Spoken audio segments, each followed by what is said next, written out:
Nah, buddy. Nah, we got to talk about this. Man, we got to talk about this. My brother Goblin is in the building. I 100% agree with Mike. Fury is too swift and will outbox AJ. Hey, listen. Hey, listen, Goblin. Hey, listen, Goblin, man. I respect you. I respect your opinion, man. I respect your opinion. Listen, man. Listen. I just want to tell you. I'm just gonna tell the truth, man. Listen. You got two very skilled elite fighters going at it, man. You got two. I'm gonna wait for more people to get in here, but much love and respect, Goblin. I respect your opinion, my brother. I do. I really, I really respect your opinion, Goblin. I do. But honestly, bro, honestly, trust me, trust me, bro. Listen, bro. I respect both fighters. I do, bro. I love both fighters. Both fighters are skilled. But at the end of the day, saying too slow is gonna be too slow for Tyson Fury, bro. Listen, bro. Anthony Joshua hand speed is not bad, bro. Anthony Joshua has good timing, bro. Great timing, great timing. And I say it all the time, and I'm gonna keep saying it. Rap star, hey man, you gotta hop on. Linda S is in the building. The Queen is in the building. Rap star boxing, not rap star boxing knowledge is in the building. My brother, rap star Linda S, the Queen is in the building. Goblin, welcome to the live stream, bro. But listen, I'm finna rap star. You gotta get. I want you to hop on, bro. We gotta cook, bro. We gotta cook. We have difference of opinion, but we gotta cook on this topic, bro. We gotta cook. We gotta cook, man. Listen, because I'm gonna tell you like this here, man. I'm gonna tell you like this here, bro. I'm gonna tell you like this here, bro. I respect Mike Tyson's opinion. It's just it's what he see. He's a legend, former champion. He's a legend, one of the best fighters in the world. A legend. Was one of the best fighters in the world. Still is one of the best fighters in the world. A legend. And I respect Mike Tyson. I really do, bro. I respect Mike Tyson. He's a legend. He's a gladiator. He's a warrior, former champion. And from a boxing eye, I respect his opinion. I respect what he sees. But I disagree with him saying that he's not fast enough for Tyson Fury. That Joshua's not fast enough. Fury is elusive. That's one thing I can't admit. He's very elusive. Fury is fast on his feet. Fury can he can move. Tyson Fury can move. He is elusive. I give him that. But to be honest with you, Anthony Joshua can move on his feet too. Anthony Joshua can move on his feet as well. My brother Rap Star is in the building. Much love and respect to my brother Rap Star. What's good with you, my brother? Welcome to the line. Welcome, my Rap Star, man. Listen, man. How you feel about what Mike Tyson is saying that Anthony Joshua? Hold on. Let me make sure. Can you everybody hear me good? Y'all guys let me know. Let me know in the chat if you can hear me good. Can you hear me good? Yo, can you hear me, Andrew? I'm in the gym right now with our mask on. Can you hear me, bro? Yeah, I can hear you. I can hear you good. I can hear you loud and clear, my brother. I can hear you loud and clear. Yeah, you're cutting up a little bit, but I'm sure we'll get it going. Okay, hold on. Let me make sure I got now this. You better now. Okay, most definitely. I got H Money, my brother H Money Boxing. Welcome to the live stream. I got my brothers right here, Rap Star and H Money Boxing, man. Hey man, what y'all feel about what Mike Tyson is saying about Anthony Joshua when it comes to Tyson Fury? Rap Star, I know you here, man. I'm gonna let you go ahead and cook first, man. Hey, yeah, listen, let me just say this to all my brethren on the other side of the pond. Everyone subscribe to Andrew Tucker. He's the real one. Make sure you press that notification as well. Now, let me say this, Andrew. You got to remember, Mike Tyson knows what he's talking about. Mike Tyson was the pugilist to the boxing world. Mike Tyson sees something in Tyson Fury as a skill set that people got to recognize. You can hate him or love him. But Tyson Fury does have the skills to pay the bills.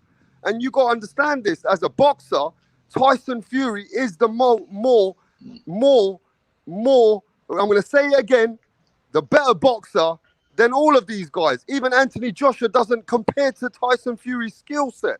Anthony Joshua might have more power, but you can't blame Mike Tyson for saying that he's going with Tyson.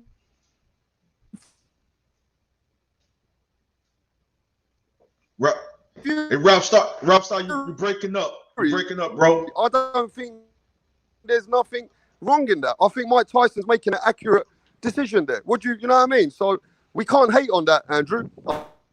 I'm with Mike Tyson. Hey, look, can you hear me? I'm with Mike Tyson. I think Mike Tyson. I can hear you good. You boxing. was going in and out, but I can hear you good. I can hear you good now. You was going.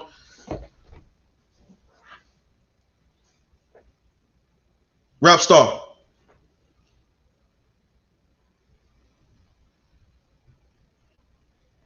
Rap Star. Yo, H Money, you there? Yo, what's good, Tuck? What's good, my brother? How you feeling though? I'm feeling good, man. I'm feeling good, bro. You know, so I think Rap Star cut out. You know what I'm saying?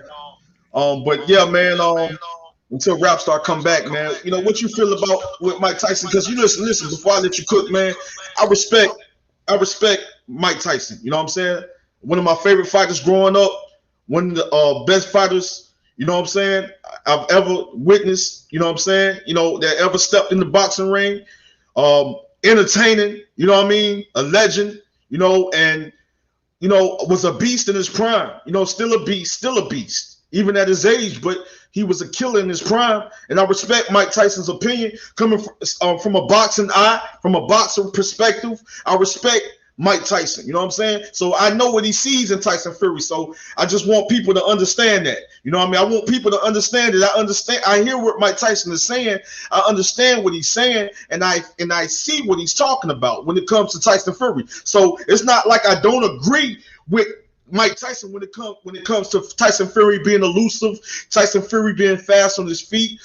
Is as far as hand speed is there, timing is there, the way how you work off his jab to throw the combination, get in and get out. He's very elusive. You know what I mean? But at the end of the day, saying that Anthony Joshua was not fast enough for Tyson Fury, we got to remember Anthony Joshua has great timing, bro. He has great timing. And I say it all the time, Asian, when I say it all the time, that timing beats speed. And Anthony Joshua hand speed is not that bad as well. You know, people acting like he's not fast enough to he's not fast enough to hit you. Or his timing is not good, it's not great. We got to remember he has great timing. You know what I mean? And we look at the opponents he have faced. You know, look at the opponents he went up against. And you're saying that he wasn't fast enough to compete with some of these guys? Or you're saying that these guys were too slow for him? Or that he didn't have hand speed? Okay, that's one thing, but we're looking at the timing. We're looking at being quicker, right? Being quick, beating your opponent to the punch. We're talking about timing. We're talking about getting there first, right? Timing, knowing when to land, timing. Anthony Joshua has timing. So I'm not saying that I don't agree with Mike Tyson that Tyson Fury is not elusive. Yeah, he's very elusive, fast on his feet, can throw combinations, work off his jab, move his head, slip and move. You know, I give him that. But at the end of the day, saying that he's going to give Anthony Joshua all kind of troubles and problems, that Joshua is not ready for Tyson Fury. He's not fast enough. Like, how you feel about that, H Money? Go ahead and cook, my brother. Yo, shout outs to Andrew Tucker World.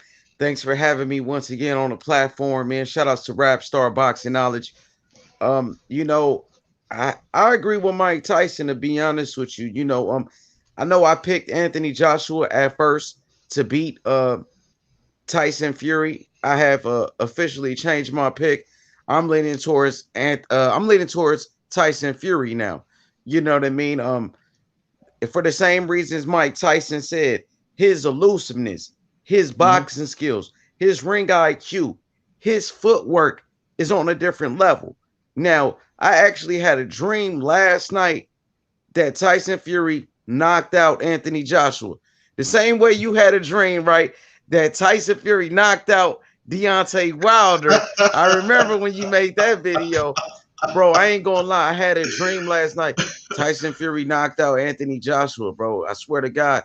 And Tyson Fury is just on a different level as far as boxing skills. Yes, Anthony Joshua was a great champion. He defended his title plenty of times, unifying the division, but he's never been in a ring with somebody like Tyson Fury at 6'9", damn near 300 pounds, that can box his ass off, that can move, that's elusive, that got great techniques, that got a great jab. And then Tyson Fury in his last fight against Deontay Wilder look unbeatable, to be honest with you. I mean, Rap Star, he broke it down beautifully. You know what I mean? Tyson Fury is a superior boxer.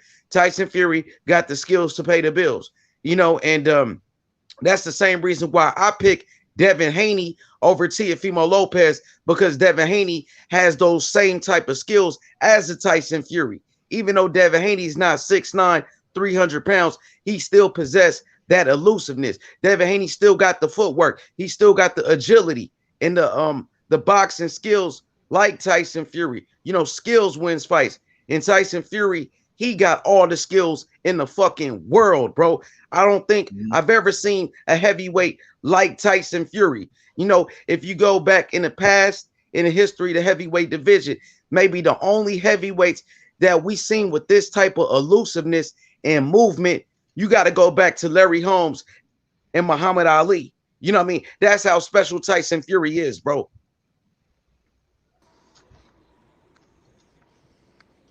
All right, most definitely. Rap Star, you back? Are you there? Yeah, can you guys hear me now, bro? Because I Yeah, couldn't hear you earlier. I can hear you loud and clear, bro. You sound good right now.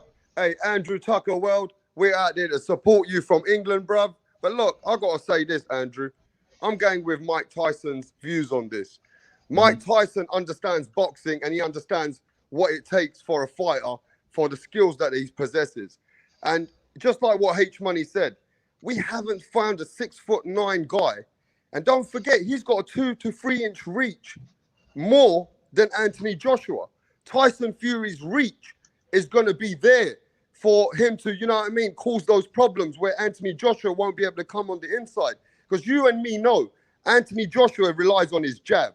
But if his jab doesn't involve making any, you know, opportunities, then he's in trouble.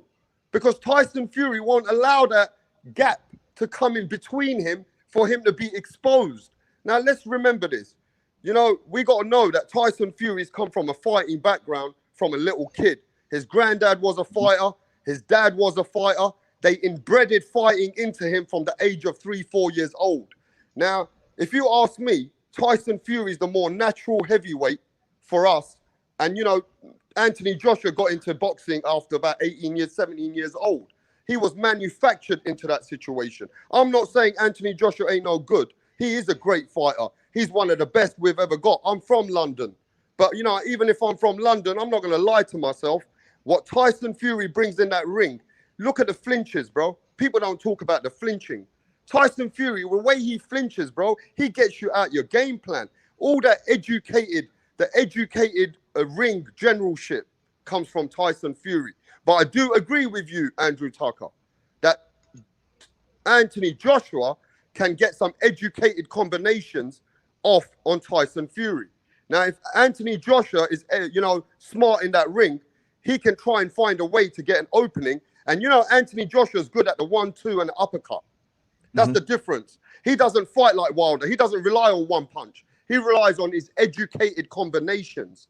Now, Anthony Joshua, for me, he has to get in there and get into a space where he can get Tyson Fury rattled. If he can trouble him and he can hurt him, he can stop him. But I've got to be honest with you, bro. Mike Tyson sees the picture. Mike Tyson knows that Tyson Fury is not allowing himself to be in that position, Andrew. I just think Tyson Fury is too much superior of a boxer than Anthony Joshua, bro. Yeah, and I can respect that, man. And I respect the legend. You know, hold on real quick, make sure I ain't got no echo. And I respect the legend, man. I respect what the legend basically is saying. And I understand what he's saying. I know what he's saying. And I know what he's seeing, Tyson Fury. Because we all see it.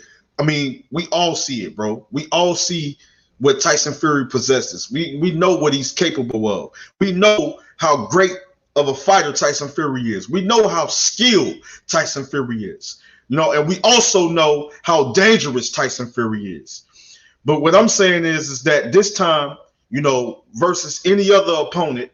This time, you know, he's going in there with a fighter, I believe, Rap Star and H Money. He's going in there with a fighter that's going to push him, that's going to make him dig down deep. We thought the first time we saw it, we thought it was the first Deontay Wilder fight, right, with Tyson Fury, you know, and we thought we saw it with Otto Wallin. But this time we're going to see why we're going to see why these two fighters are on a whole nother level. Why these two fighters are very skilled, elite level fighters, right? You know what I mean? So at the end of the day, I know that this fight is not going to be easy at all for Anthony Joshua. This fight is not going to be easy for Tyson Fury. Because when I look at the styles, doing film study, when I look at the styles, I'm looking at what these fighters, I look how they progressed, how they evolved as fighters, how they grew as fighters, right? And I agree with you 100%, Rap Star. Tyson Fury has been fighting since he was yay high, you know, from a kid. And he's come from a family background. He has that foundation. The foundation for him is boxing, because that's basically all he knew, basically all his life. So at the end of the day, you know, having that foundation and being so fundamentally sound, you know, from a kid, gaining that lot of knowledge and learning about the sport, getting into the sport, and most definitely taking everything to a whole nother level as you know, saying as you got up in age and things of that nature, as you progressed, as you got better as a fighter, you know what I mean, to the point where you became elite level fighter, you know what I mean? So nobody can sit up there and say, nobody can sit up there and say that Tyson Fury is one of the best fighters in the world today. He is one of the best fighters in the world today. Very skilled. He has ring generalship, ring IQ. Like I say, he's very fundamentally sound, and he's a technician. And that's one thing we gotta give Tyson Fury credit for. You know, when he went in there, he went up against some very tough opponents, but he also went up against a very dangerous heavyweight in Deontay Wilder. Yes, Deontay Wilder's not as fundamentally sound as Tyson Fury, but Deontay Wilder was still dangerous. A very big puncher can get you out of there, because you could be outboxing this guy and just basically winning the rounds, but it just takes one good shot and he gets you out of there. But at the end of the day, he do have a few basics down pat. So we can't sit up here and say that he don't have a few basics when we talking about Deontay Wilder. So Tyson Fury get in there and get in there and destroy the puncher. He takes his weapon away from him, get in there, breaks him down, expose him, breaks him down, and then get him out of there. He stops him. Like honestly, that takes a fighter that's on a whole nother level. That takes a very skilled, elite level fighter. But at the end of the day, we got to see how skilled Tyson Fury is, you know, in that fight, in both of those fights. But at the end of the day, we also got to witness how dangerous Tyson Fury is. But some of us already knew how dangerous he was. Because Tyson Fury, look at how many knockouts Tyson Fury has. Look how many knockouts he has. Whether it's KO or TKO, look at the knockouts.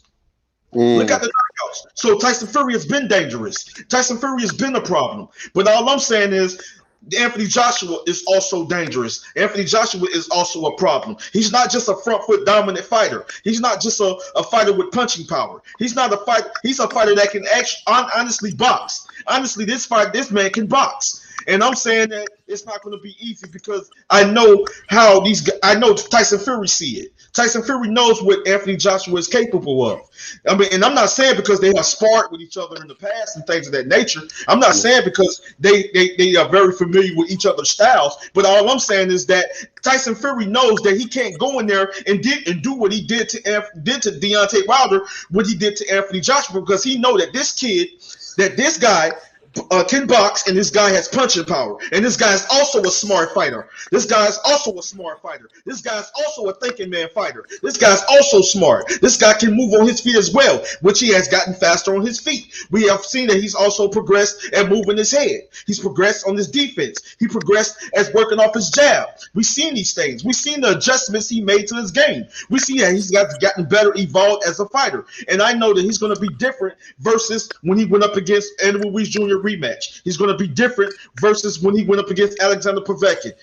Sorry, let me rephrase that. Kubrat Pulev, and I just think that he's going to be ready, and he's going to be a Joshua that we probably haven't witnessed before. Maybe a little bit that we saw before, but maybe something a little maybe something a little different. Going up against a very skilled elite level. I just think that he has to be prepared. He has to be ready. He has to be mentally and physically prepared, and he got to make sure that he has the right game plan going in there against a very skilled elite fighter like Tyson Fury. And I just think that Rapstar, you got two elite level fighters, and I think it's going to be a great fight. I think these guys are going to push each other. I think these guys are going to challenge each other. Yes, Tyson Fury can win, but I also believe Joshua can win. You know what I'm saying? Because we got two smart fighters, two technicians, and both are dangerous. Now, I might give a slight advantage when it comes to punching power to Anthony Joshua, but at the end of the day, we know that Tyson Fury is not going to get in there and just bum rush him. We know that Tyson Fury is going to use that reach and work off his jab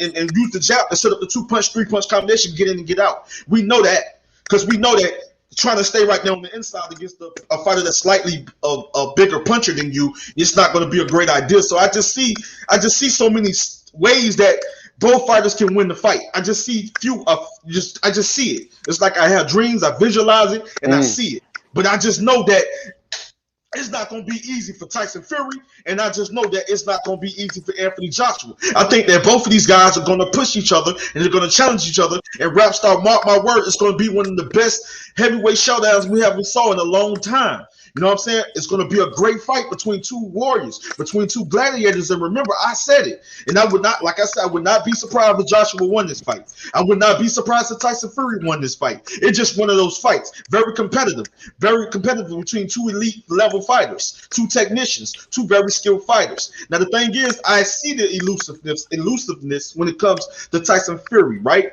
I see that. But I also see how Anthony Joshua is so accurate, with his timing and things of that nature. You know what I mean? And I just feel like if Anthony Joshua get in there, falls into Fury's trap, Fury with the movement, with the head movement, with the feints, with the slipping and things of that nature, Anthony Joshua not on his feet and not keeping up, then he can very well fall behind. But at the end of the day, I just see a different Joshua, bro. I don't see a Joshua coming in there, all heavier than usual. I just see a Joshua coming in there, in great shape.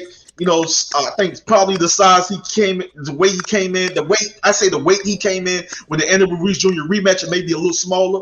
And I just see him, I see him getting in there with Fury. You know what I'm saying? Because like I say, if a fighter believes that he can win the fight, right? It's something that he sees, right? Yeah. It's something that we all see in the fighter, right? So at the end of the day, if a fighter feels that he's not ready for a fight, but you never know because you can go in there thinking you're ready for a certain style and thinking you're ready for a certain fighter, and you can get in there and you can just get it and you can just easily get out boxed, or you just don't have the right game plan, or you can't keep up with this fighter because he's doing too much. You know what I mean? So why don't we break down the fighters just for the casuals? Because look, I think and I know who has the better footwork, Fury or Anthony Joshua?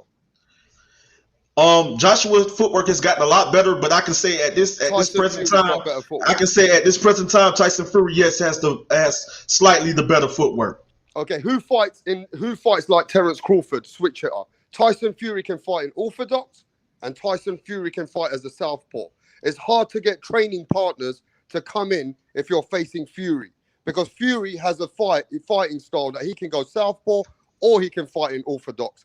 That's what gives him the more. That's why he's dangerous. He can fight in both styles. So look, again, how does Anthony Joshua train for somebody who fights in both switch hitter? Right? So we got to give Tyson Fury that as well, right? Now the jab. Who's got a better jab? Anthony Joshua's got a better jab. But how does Anthony Joshua use his jab, Tucker, if he's 2-3 inches away from Tyson Fury? A rap star, stay right there, pause right there, because it's finna get interesting. What we finna get into, it's finna get interesting. But I want to shout out everybody in the chat real quick. We got some more people that just came through.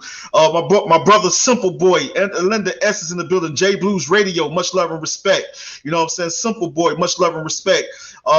Asan, much love and respect. I see you.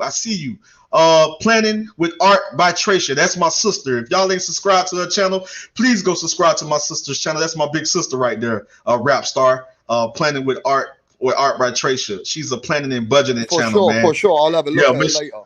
Yeah, yo, show love to my sister, man. That's my big sister right there. Linda S, the Queen. 1-2 Kid. Much love and respect, man. Welcome to the live stream. The Queen is in the building. Linda S. Dragon Leg. What's good with you, my brother? That's my brother right there. Dragon Leg is in the building. Dragon Leg is in the building. Much love and respect. But yeah, go ahead and continue to cook. Yeah, let's cook. Let's cook, brother. If we're gonna break down the fighters, we got to break down what skill sets they preserve. Now, look, Anthony Joshua. What do you say Anthony Joshua has better than Fury? Let's start breaking that down. What do you see, Tucker, in Anthony Joshua that Fury doesn't have? Let's break it down. All right, yeah, let's do that. The thing is this. I feel like I see a better uppercut. A better uppercut than Anthony Joshua. I see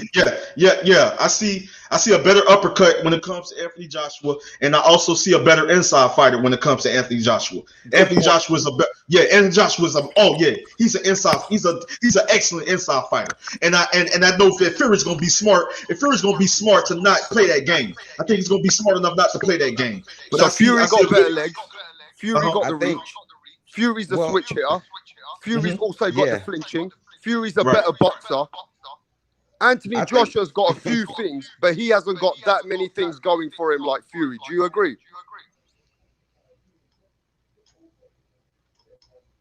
Yo, I think. Can you hear me, Rapstar? Yeah, can y'all hear me? Hey, I'm coming back out. I can't hear you. I'm coming back out. Yeah, Rapstar, can you hear me? I can hear you, H. Rapstar he's gonna go. He's gonna come back in. But H, go ahead, cook, man. I know you got something to say, bro. Go ahead and cook, man. To be honest with you, Andrew, I think Tyson Fury's a better inside fighter than AJ. AJ's a good inside fighter, but Tyson Fury showed me in his fight against Deontay Wilder that he's a great inside fighter. Now, Tyson Fury, he knows how to maul his opponents on the inside. Tyson Fury, he showed us that he can go toe-to-toe with the hardest puncher in Deontay Wilder and outbang him. Now, Tyson Fury has a very good uppercut as well. Tyson Fury showed us inside the clinch that Tyson Fury knows how to fight. I think Tyson Fury's a better inside fighter than Anthony Joshua, to be honest with you. I do favor Anthony Joshua when it comes to power. I think Anthony Joshua has more power, but I think that's all that he got more than Tyson Fury. And we all know skills wins fights. I think power is somewhat overrated in a sport of boxing. You know what I mean? Tyson Fury has every other attribute, and he could punch too. Tyson Fury got power too. Sport of boxing. You know what I mean? We got the echo. D Jefferson in the building. Sports Talk. Welcome to the live, man. Welcome to the live, bro. We got some echo though. I don't know where it's coming from. What up, fellas? What's good with you, my bro?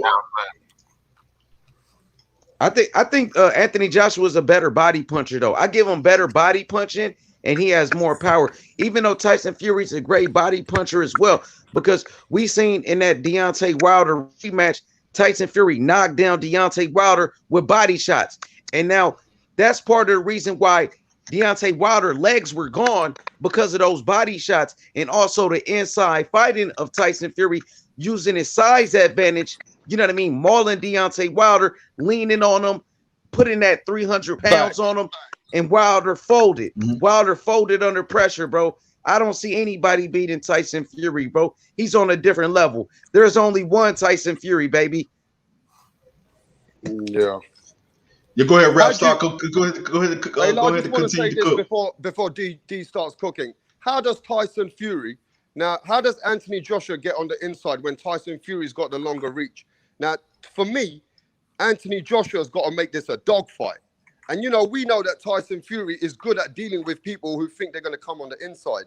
So, for me, Tyson Fury has so many things going in his favor. I asked you, Tucker, give me 3 things that Anthony Joshua's got going for him. You gave me an uppercut. You told me a jab. What else you got for Anthony Joshua, bro? I see that he's a good combination puncher. You know what I'm saying? That he's good at putting combinations together. Very accurate with his combinations. He's very good at going from mixing up his very well at mixing up his punches with his head body. He's very good at breaking you down with combinations. You know what I mean? So how will he get those combination punches? But the thing is, people going to say, well, how can he get those combinations off on Tyson? How can he land on Tyson Fury when Fury has the longer reach? Fury's going to be on the move. Fury got good foot. He's got good footwork. Fury's good at slipping. Fury got good head movement. Fury's defense is most definitely on point. You know, but Fury can get hit. We have seen him get hit by opponents. Hold on. We have seen him get hit by opponents that's not on the level of Anthony Joshua. So at the end of the day, let's just keep it real. Let's be real right now. You know what I'm saying? Let's be real. And we know that Anthony Joshua has very good timing. We know that Anthony Joshua is very accurate. Now the thing is, can you tell me what fighters that Anthony Joshua went up against that could have been faster than him or wasn't faster than him at all? You're cutting off, bro. I can't hear you. Yo, can you hear me, Andrew? Yeah, I hear you, Andrew. Can you hear me? I can hear you. I can hear you good. Yo, Rapstar, can you hear me, Rapstar? I don't think Rapstar can hear us. D Jefferson, come on. Listen, I'm having some audio issues, Tucker. Yeah, man. I was gonna ask what you having the issue over there. But before y'all continue to cook, man, I want to shout out people in the chat because we got more people that just came through, man. I want to shout the family out, man, because we finna get into this, man. This is a great topic. This is a good discussion, and we finna get into this, man. We finna cook. You know what I mean? Because we got some people that agree with you guys, and some people that don't agree. We got, difference of opinion. I respect it. That's at the end of the day. Before we continue, just remember, I respect everybody's opinion. I respect everybody's perspective on how they view the fight, how they see it, whether it's close, or whether Joshua wins, Fury wins, who's the better skilled fighter between the two. I respect everybody's opinion. But we got Ellie 113 in the building. Much love and respect. Vanity Pierre Lewis, my brother. Much love and respect. Nathan Reynolds is in the building. You know what I'm saying? We got Lisa Bells, the queen, one of the other queens. We got Linda S in the building. That's one of the other queens. Toby Bartley, one of the generals. You know what I'm saying? We got the generals, Vanity Pierre Lewis, Lisa Bells, the queen, Toby Bartley, one of the generals. We got Simple Boy. Much love and respect, my brother. You know what I'm saying? Let me see if I missed anybody. We got BN Boxing News, much love and respect, General. Much love and respect, Dragonlad, Simple Boy. Much love and respect to everybody in the chat. So let's continue to cook, man. Let's go ahead and continue to cook. I want to make, I'm sorry, one more point, D Jefferson. Tyson Fury also showed us that he could walk down his opponents. He fought fire with Deontay Wilder and out-banged his ass and knocked him out. Tyson Fury could fight every style possible. He's a master boxer. People fail to realize that Tyson Fury dropped out of school at 10 years old to become a full-time boxer. At 10 years old, like the Joe Frazier's of the world. You know what I mean? So this guy is on a different level. He come from a family of fighters. He has a 200-year lineage of fighters in his family. His brother is a fighter. His cousins are fighters. His dad, his uncle were fighters. Grandfather. And Tyson Fury, bro, like I said, he could walk down Anthony Joshua and stop his ass as well. But let's go to D Jefferson.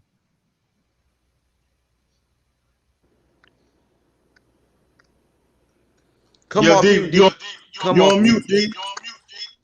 Yeah. My bad. I have my mic off. All right. So I just wanted to touch on that question about how does Anthony Joshua get inside of Tyson Fury. Easy to me. He's got a superior mid-range game. And that's where he's going to work his way inside. See, Anthony Joshua, that's where he's effective. His mid-range game is excellent. He's not the best inside, and he doesn't have the best clinch game. So he doesn't want to play the inside, but he can work his way inside from the mid-range. That's where he finds a lot of success. That's what makes him so dangerous to Fury, because he's not one of these smaller underlength guys. Yes, Fury's taller than him and longer, but AJ is also one of these big, tall heavyweights. So he has that length and that range to challenge Fury. That's how he gets inside. However, we do know that there is only one Tyson Fury. So I just wanted to explain how AJ gets inside. Not saying that it's going to be successful, but that's how he gets inside. I don't think AJ want to go on the inside with Tyson Fury, man. Tyson Fury too crafty on the inside, bro. Like the man got too much heart, man. He knows how to dig deep. Tyson Fury is a very skilled boxer, bro, and he can do it all, man. And if Anthony Joshua decides to go on the inside with Tyson Fury, that might be a huge mistake, to be honest with you. But explain to me, H Money, because I hear what you're saying. I hear what D is saying as well. Explain to me how that's going to be a problem with a very good inside fighter. How that's going to be a problem? We got some echo. We got some echo. What about now? Real quick, H, before you cook. Yeah, I still hear the echo. Okay, I don't hear it now. Oh, that was H. I was on mute. Okay, cool. All right, so yeah, go ahead. Yeah, go ahead, H. Go ahead and cook, man. Oh, I think he went out and came back in. But look, we got 1-2 kid in the building. Hold on, real quick, D. Before I let you cook, man. We got 1-2 kid in the building. One of the generals, much love and respect. Welcome to the live, man. What's good with you, my brother? It's good to be here, man. It's good to hang out at Andrew Tucker's world. You know what I'm saying? Yeah, much Shout love out to and respect, Andrew Tucker, man. D, H Money. How's everybody doing, man? Y'all cooking on motherfucking AJ and Tyson Fury, huh? Yeah, man. We touching upon this, man. We touching upon basically, man, what this live is all about. Basically, with Mike Tyson, which we respect Mike Tyson, man. He's a legend. You know, one of the best fighters to ever do it, man. You know, entertaining as hell when he did it. You know what I mean? Legend, one of the GOATs, man. But listen, we respect his opinion. We know what he's seeing. We know what he's seeing, Fury. You know, so I respect every opinion, man, especially coming from a legend, from a fighter. You know, some other fighters had difference of opinions and different perspective on how some view Anthony Joshua beats Fury, and they see how he beats Fury. Some view how Fury beats Joshua, so we just talking about it, man. I feel like both of these fighters are going to challenge each other, it's going to push each other, and they're going to make each other dig down deep. It's just going to be one of those fights. It's not going to be a fight where Fury easily dominates Joshua. It's not going to happen, and it's not going to be a fight that Joshua easily dominates Fury. You got two elite level fighters, and I believe both styles come together stylistically. It makes an entertaining fight. It's going to be some moments of the fight. It's going to really be interesting. You know what I mean? But at the end of the day, man, this is what it's all about. It's about having these type of conversations, having these type of discussions, and just having this good old boxing talk. Whether the difference of opinion, I respect everybody's opinion. Remember that. You know what I mean? I respect everybody's opinion, perspective of how they view things, how they see things. So it's we here to talk about it, man. But it's all nothing but love and respect, man. Let's continue to cook though. But I'm sorry, before I had cut off Andrew. Now I'm talking about Tyson Fury out fighting Anthony Joshua on the inside, which is highly possible because Anthony Joshua, you know, he doesn't have he doesn't know the tricks that Tyson Fury knows. Now, Tyson Fury has been accused of being a dirty fighter because he knows all the tricks of the trade, right, D. Jefferson? Tyson Fury knows all of the dirty tactics, whatever you want to call it, on the inside. And AJ ain't ready for that, bro. He ain't been in there with nobody like Fury, bro. Fury, he ain't. And D. Jefferson, he been speaking highly of Tyson Fury this whole time, and so has Rapstar. You know, D. Jefferson said the same thing Mike Tyson said about a year ago. So, we know Tyson Fury is the superior boxer. We know Tyson Fury got more experience. We know Tyson Fury got more heart than Anthony Joshua. We seen Anthony Joshua spit his mouthpiece out and turn his back to the referee and quit against Andy Ruiz. Tyson Fury ain't never did nothing like that, bro. He got hit by the hardest puncher in boxing, Deontay Wilder, and got back up, took his best shots, and kept fighting, bro. You can't question the heart of Tyson Fury, but you can question the heart of Anthony Joshua, bro. Now, we want to talk about who got more heart. Tyson Fury, way more heart, bro. Mentally stronger, Tyson Fury. Anthony Joshua checked out of that fight with Andy Ruiz mentally. after he got dropped a couple of times. He checked out. Tyson Fury is a different level. We seen Anthony Joshua give Andy Ruiz his world titles, his belts at the press conference. I look at that as a weakness right there. Something is not right. We seen Tyson Fury destroy Deontay Wilder physically and mentally, and possibly ended his whole career, bro. And that's what type of fighter Tyson Fury is. He's cerebral. He's an assassin. Tyson Fury, bro, is he got what you call tunnel vision, bro. He's a born natural fighter, bro. And I think Tyson Fury will dominate Anthony Joshua. Not only beat him, but humiliate him and dominate him. All right, so we gonna get on the what you just said, right? H Money. You said that Anthony Joshua that he didn't show heart. So explain to me a fighter that got up. How many times Anthony Joshua got up off that canvas? Got about 3 or 4 times, but he spit out his mouthpiece, Andrew Tucker. So he didn't look at the referee when he waved the fight off, right? When he waved the fight off on Anthony Joshua, did he look at the referee and did he get into it? Did he get into it with the referee? Looking at the referee like why you don't do that. Don't do that. Did you see that? Or you didn't catch that part? I saw that, but he did that after he turned his back and after he spit out his mouthpiece. Yeah, I agree. The part he turned his back, right? I agree with you on that. But at the end of the day, if a man gave up, why get into it with the referee? I mean, why you look at the referee like, what is you doing? You know what I mean? So I understand there's certain things you don't do, right? You know, certain things you don't do. You know, and what he did in a way indicated, no, I don't really want to continue, but I gotta disagree because he got up 4 times. Let me play devil's advocate. Hold on real quick, D, before I let you cook, bro. He got up 4 times and he got into it with the ref. I mean, at the end of the day, so like he was looking at the ref like, what is you doing? You know, I'm good, you know, but you know, people gonna have their different opinions about what about him giving up. But Anthony Joshua has a whole lot of heart, bro. A whole lot of heart, because if he didn't have heart, he wouldn't have got up. He wouldn't have got up 4 times. Just listen to me, bro. He wouldn't have got up 4 times. He wouldn't have got up. He wouldn't have got up if he didn't have heart, bro. He wouldn't have got up. Like, he wouldn't have got up. You know, if he was talking about quitting, he wouldn't have got up. He wouldn't have got up those many times, bro. Like, for real. Let me play devil's advocate here, because I'm not really one to believe that Anthony Joshua would quit in that fight. I think that the mouthpiece situation is what we've seen a lot of fighters do in the past. It's a stall tactic, and you stalling for more time to recover. Well, if you stalling for more time to recover, then you stalling for more time to recover to keep fighting, not to quit. It's a stall tactic. Like, a lot of boxers have spit their mouthpiece out because they're a little buzzed and they need a little more time to get their faculties under them because they want to keep fighting, not because they want to quit.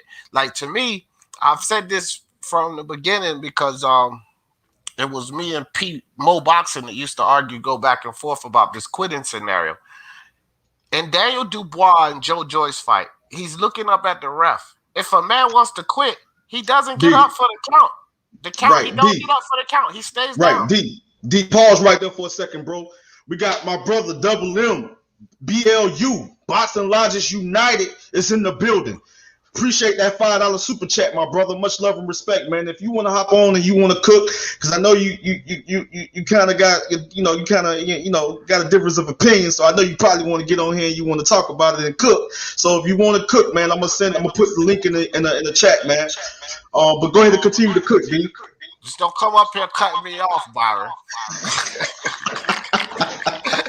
But yeah, I was just like with the Joshua thing. I'm just saying, like, a man stays down on his knee, fam. Like, Daniel Dubois looked up, he could have got up. He just stayed down on the knee. You stay down on your knee, that means you give up. You don't want to fight no more, right? That motherfucker didn't stay down. He kept getting up, and he spit his mouthpiece up to stall for time so that he could continue fighting. You don't stall for time to quit. You stall for time to continue.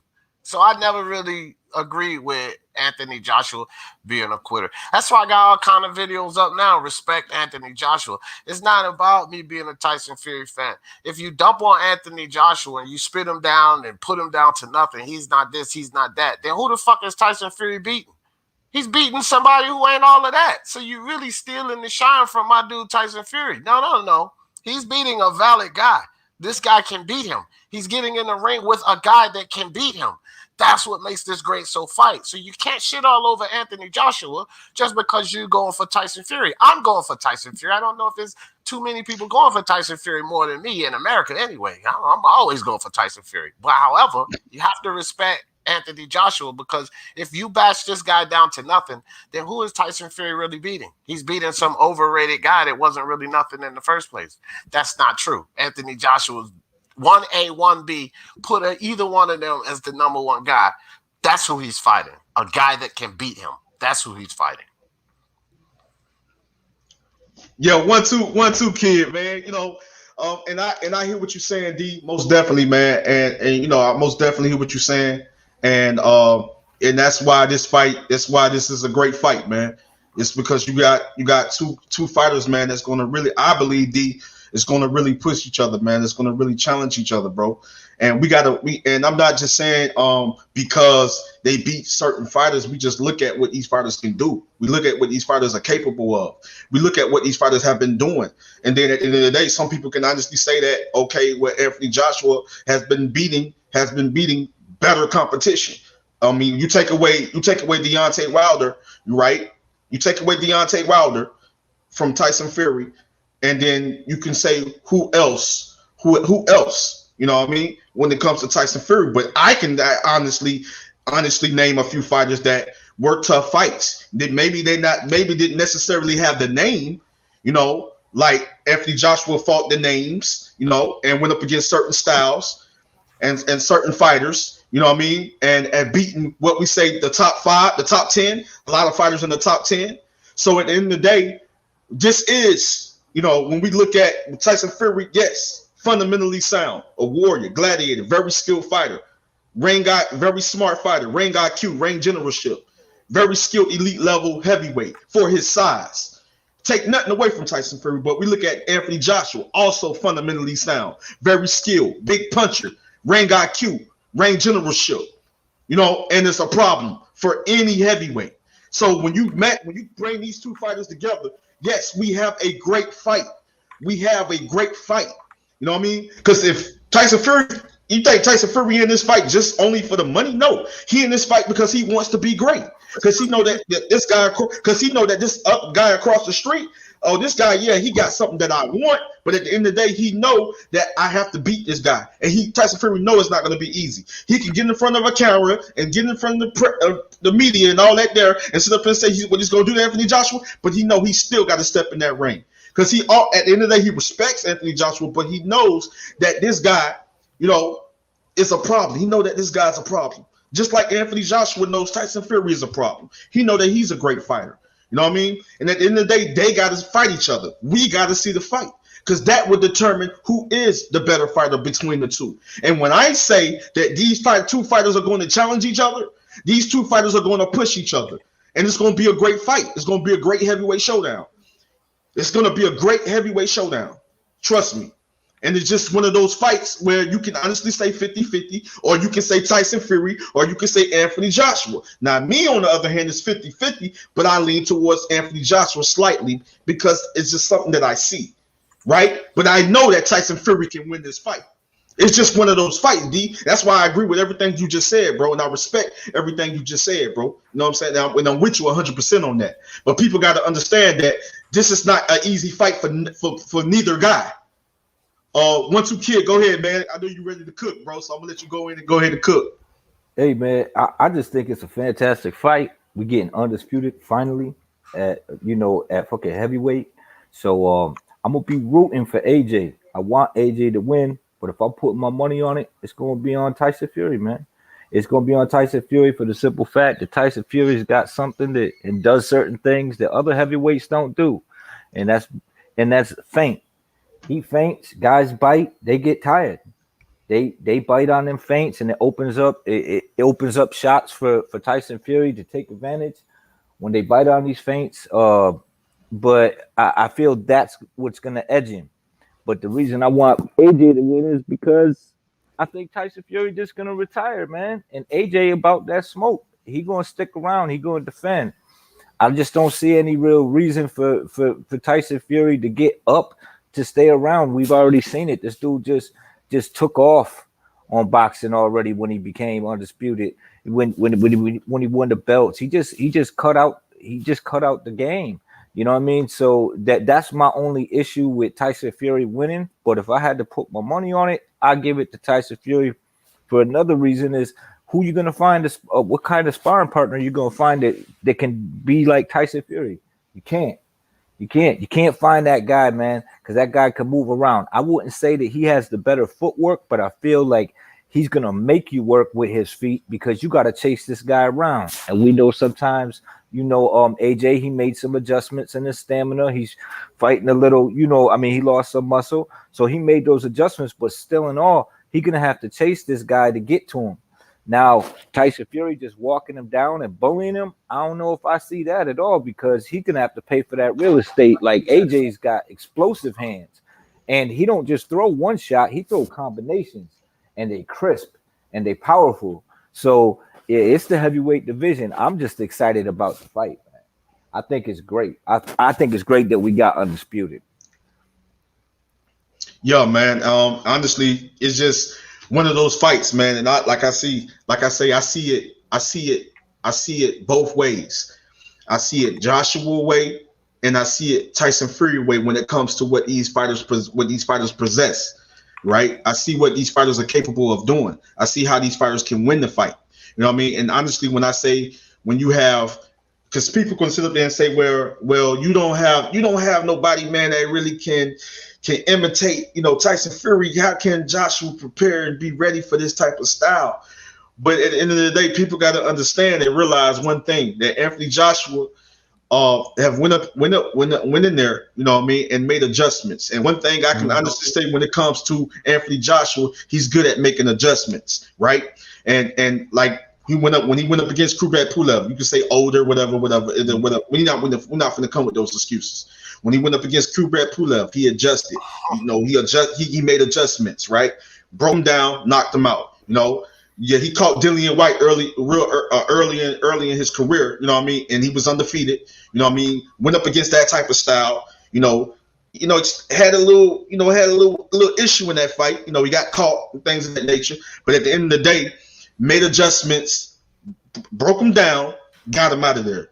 Joseph Parker, a slick fighter. You know what I'm saying? He's somewhat of a slickster, can box for a guy, for a heavyweight. He can box. He can work off his jab. He can move. He can move his head a little bit. He can box a little. He can box. He's more of a slickster too, in a way. Mm-hmm. So I look at him. At the end of the day, Anthony Joshua went in there. It had to end up being a boxing match, right? Because Joseph Parker came to box. Anthony Joshua had to show him that I can box as well.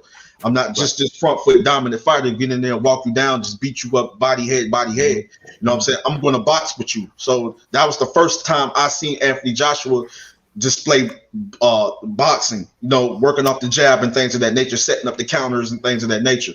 You know what I mean? So I looked at that fight. He made adjustments in that fight. Won that fight. When you look at the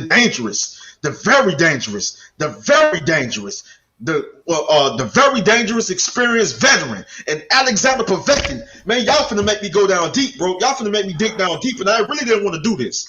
I really didn't want to do this, 1-2 kid. I really didn't want to do this, D Jefferson, but I'm about to do it. When you run up against a very dangerous style, and a style is very dangerous for any heavyweight. I'm gonna bring Tony on real quick, but I'm gonna continue to cook. A style that's dangerous for any heavyweight, and even at that time, he wasn't he wasn't even at the age he is at now, and still dangerous against the Alexander Povetkin. When you go up against a dangerous style like that, you have to be prepared for a dangerous style like that against an experienced veteran. So that's another fight that I look at, and I said that Anthony Joshua most definitely made adjustments, broke him down, and he stopped him. You know what I'm saying? And he stopped him. You know what I mean? So at the end of the day, I say that this guy, people got to understand and respect what he's able to do. This guy can actually box. He's not just this big puncher, robotic fighter and thing. He can get on his feet. He can move his head. He can slip. He can feint. He has lateral movement is there. We saw that in the end of the Williams Jr. rematch. So the thing is, I sit up there and I say, has Tyson Fury really even went up against a certain style like an Anthony Joshua? We said that Anthony Joshua never faced a style like Tyson Fury. But at the end of the day, I feel stylistically, when I do film study, right? And I look and I look at both styles, right? I look at what this guy does very well. I look at what this guy does very well. I look at how this guy's fundamentally sound. I look at how this guy's fundamentally sound. I see the strengths and I see the weakness of a fighter. So I look at it, right? And I'm like, okay, yeah. I see what AJ see. I see what AJ's probably gonna do, but maybe he tries that. Maybe Fury's too smart. AJ, nah, can't do that, can't do this. Fury gonna do this, yeah, because Fury's fast on his feet. Fury's longer reach, gonna work off the jab. You know, the little herky jerky, you know, get in, work off the jab, throw the little combinations, get in, get out, get in, get out, you know, kind of frustrate AJ. But at the end of the day, I look how AJ has gotten fast on his feet. Maybe he'd be able to keep up with Fury. Now, Fury Jay and Joshua use his jab to work on the inside, go down to Fury's body and beat him up to the body, go back up to the head, you know what I'm saying? Just make it more of a dog fight, dig down, just push Fury and just make Fury uncomfortable because he's seen a fighter like an Ottawa Lean. He see a fighter like that. So we take a little bit out of that fighter's page, out of that fighter's book, and maybe he do a little bit of that and just make it a rough and tough fight for Fury and make Fury make it a war. But can't with Anthony Joshua do that when he tired, when he fatigue, and maybe that falls into Fury's trap. So I look at all this type of stuff. I look at all these things, right? And I look at it and observe and I witness and I just know that both of these fighters, man, when it's all said and done, both of these fighters are going to really push each other. Both of these fighters are really going to challenge each other. That's what I see. Now, people can have a different opinion and different perspective. They can have a different vision on how they view the fight, right? But I'm just telling you right now, I see how Joshua wins. I see how Fury wins. It's just one of those fights. But I see how they're going to challenge each other. And I'm not just necessarily saying about the opponents they have faced. The opponents they have faced that prepared them and got them ready for this fight, for that moment. I'm not just saying that. I'm saying that I look at what these fighters are able to do, and I look at what they're going to do, and I analyze what game plan they're going to get in and step in the ring. And I look at it and I'll be like, dang, when you match these two guys up, they're going to really challenge each other. They're going to really push each other. Two elite level fighters, two elite level heavyweights is going to get in there, and we're going to see one of the best fights we ain't seen in a long time. This is going to be the entertaining fight between two very skilled elite fighters, and I'm saying that they're going to challenge each other. It's not going to be easy for Fury. It's not going to be easy for Joshua. Whether I may feel this fighter may win, you may feel that fighter may win, it's not going to be easy, my brothers. Trust me. Absolutely not. I agree with you on that. I'm just saying it's easy to look like you can box when you got a reach advantage on somebody. Yeah, Tyson Fury is got a crazy long reach too. So he can move. So and to make all those decisions and those adjustments and think about things like what you're talking about, you know what I mean, and having a plan A and B, it's a little difficult when you got punches coming at you for both fighters. I mean, I'm pretty sure that Tyson Fury gonna have to make some adjustments too, because he's gonna have to adjust to the speed and the explosiveness of AJ in the middle of the fight. Like, damn, you know, who's he got to that's that explosive, that big with that reach advantage also. So it makes for a great fight. I'm just edging Tyson Fury in it because I think them feints is gonna definitely show on AJ's stamina. Because I think he's gonna bite. Because how don't you bite on a 300-pound man feinting a punch at you? You're gonna, he might be throwing that shit, so you're gonna bite. You know what I'm saying? I mean, that's what it is. That's why these guys, these heavyweights, gonna bite on them feints. You can't change it. You don't want to roll the dice, right? You know what I'm saying? Very good, very good at making and frustrating his opponent. Trust me, at frustrating his opponent, he's very good at doing that. I just think that we're gonna have a Anthony Joshua that's gonna be that confidence is gonna be to the roof, and he's just gonna go in there, man, and just go for the kill. Man, like at the end of the day, I just think that coming off a very big very coming off a win like Cooper Pulev knocking him out, bro, and that momentum is still there. You know what I mean? That drive is still there. That killer instinct is still there. Yeah. It's like Anthony Joshua's not going to be fazed by mind games. He's not going to be fazed by what a man is going to say, because all that is going to do is add fuel to the fire. And when you get in the rain, that's just going to make it all bad for the opponent.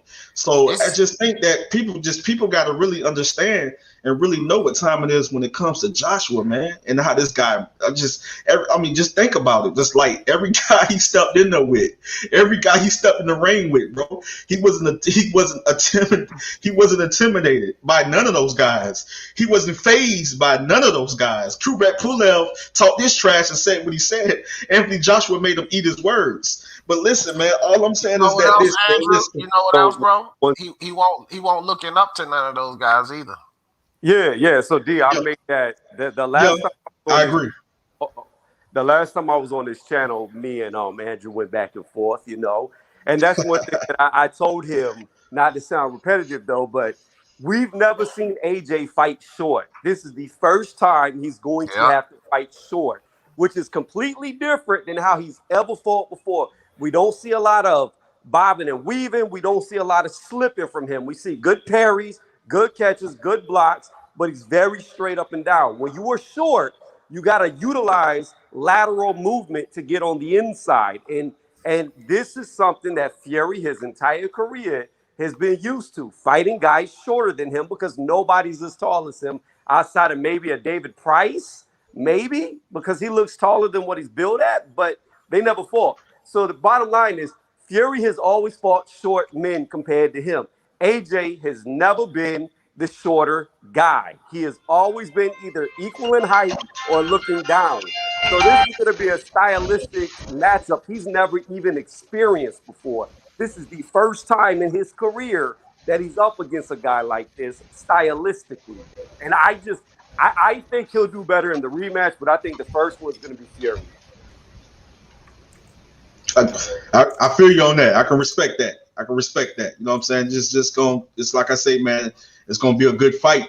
It's going to be a great fight between two very skilled elite level heavyweights. And any one of these guys can win this fight. Whether Joshua win the first one, Fury win the next one, or Fury wins both, Joshua wins both, it can end up being like that. And at the end of the day, I respect everybody's opinion.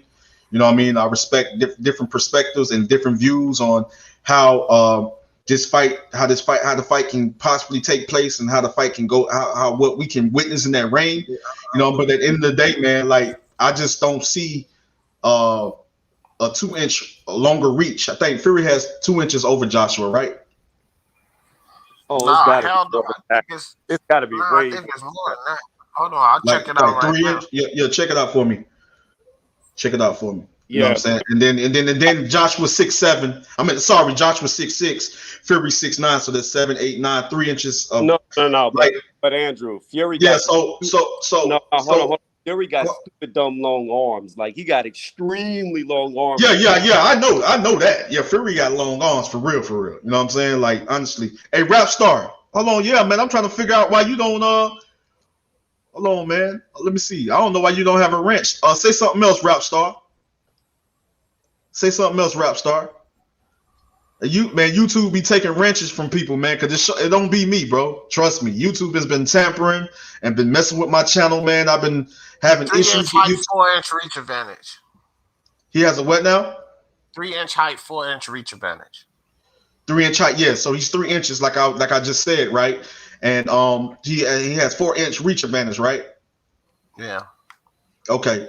So what that relates to, Andrew, is like, if he's up 3 and then got 4 in the reach, that's about a 5-inch punch advantage, because you got to split the reach in half. You'll get 2 inches, each arm is longer, so he'll have 2 inches in the arms, and then whenever he body leans, that's another 3 inches added to that 2 inches. So really, realistically, it's a 5-inch reach advantage per hand.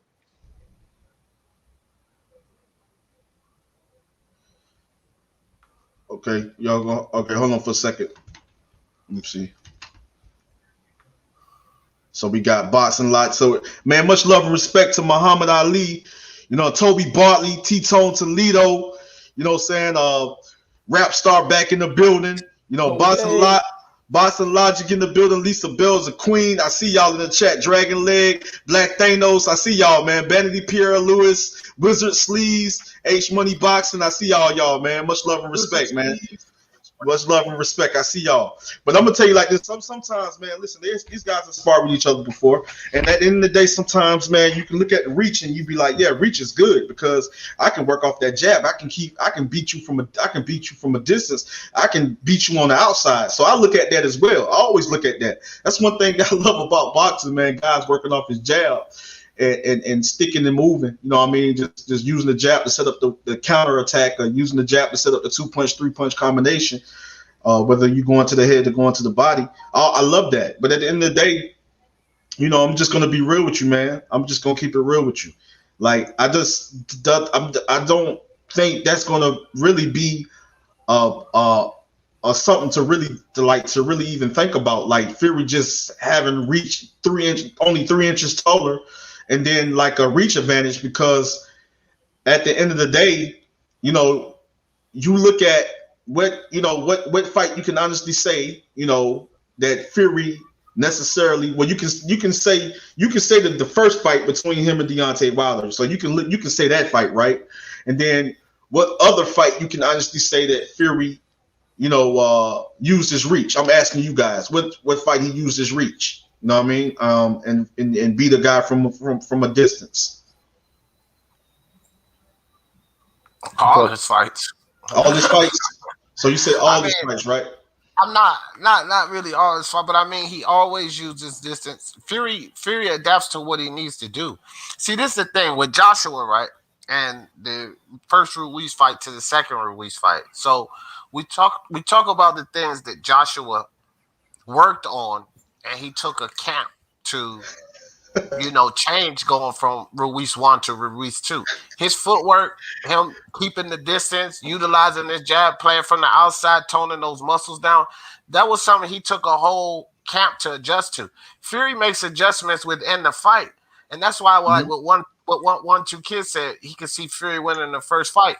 I could see that too, because Joshua is probably going to take like a whole fight to adjust to Fury. Fury got the ability to adjust to things Joshua's doing right there within that fight. And who got more tools in the toolbox? Like who got more things to bring to the table? Fury does. So when you look at the guy that's going to have to make more adjustments, that would be Joshua. And I mean, Fury's the higher skill guy, bro.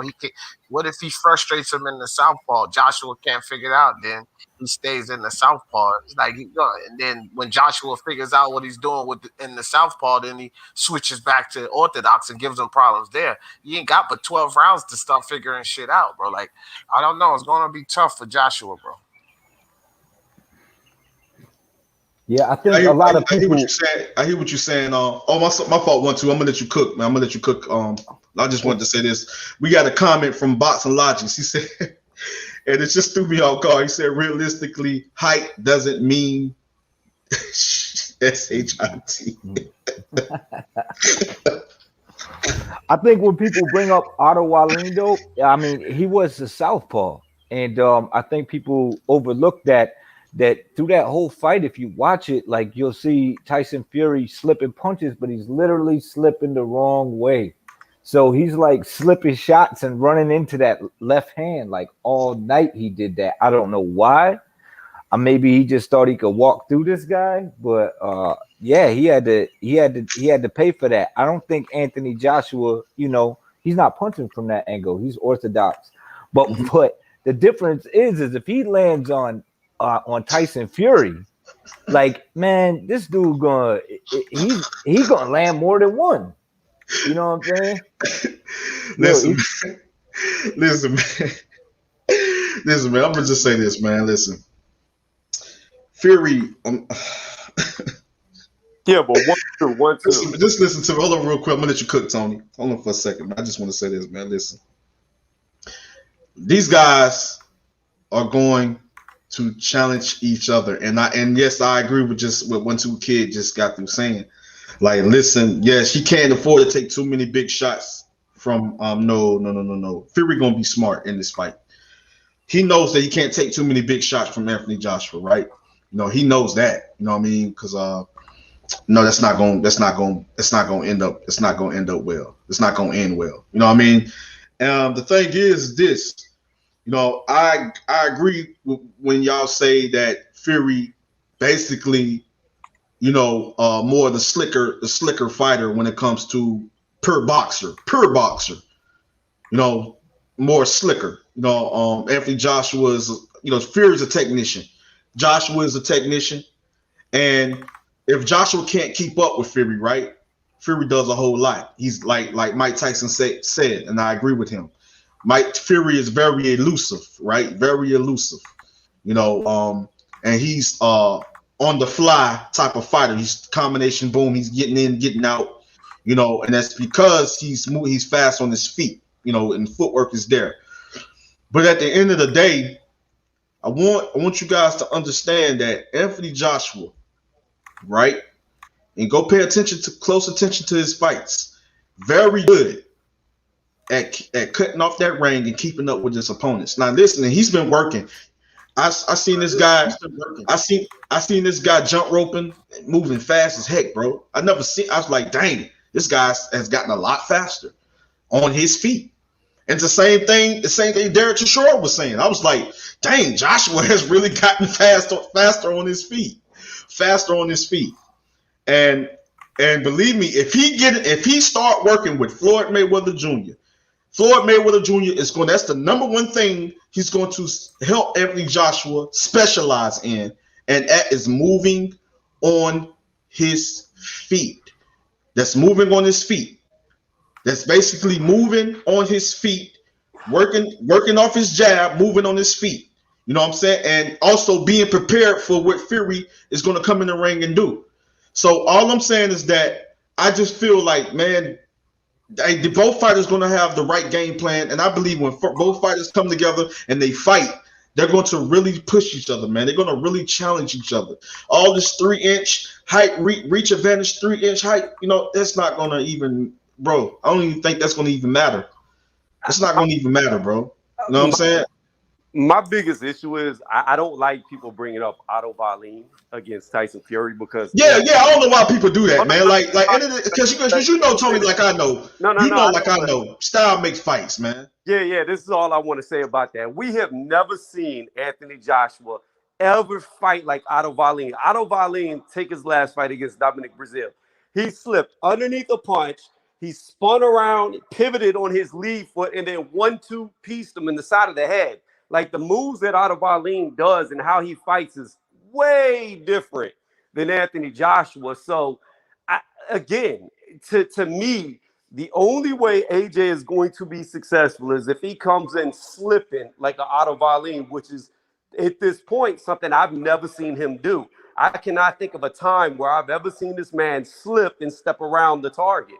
Like he normally comes in a straight line. Like I said, very good with the blocking, very good with parrying. Catching is good. I don't really like catching personally.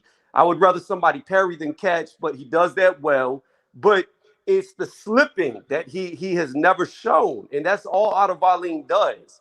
You know what I mean? So I don't like when people try to make a comparison between, look at what Otto Wallin did. Well, AJ's not going to fight like that. And if he does, maybe he will be successful. But at this point, we've never seen him fight like that, period. You know what I mean? Yeah, I hear what you're saying, and Anthony Joshua really doesn't have to fight like that because he's a very skilled, elite level fighter. He doesn't have to fight like that. And what people got to understand is that, man, I'm telling you right now, it's going to be different. It's going to be different when you up against a fighter with the experience and a fighter that's on the elite level, that's on the elite level, and that can do certain things that pretty much like other fighters weren't able to do against Fury. He's gonna be in the fight with Fury because he's another elite level fighter. You know what I mean? And people maybe haven't been paying attention, maybe not aware of what this fighter can do. But when he go into the ring and he show you what he's able to do, and they thinking it was gonna be a blowout, they thinking it was just gonna be so easy.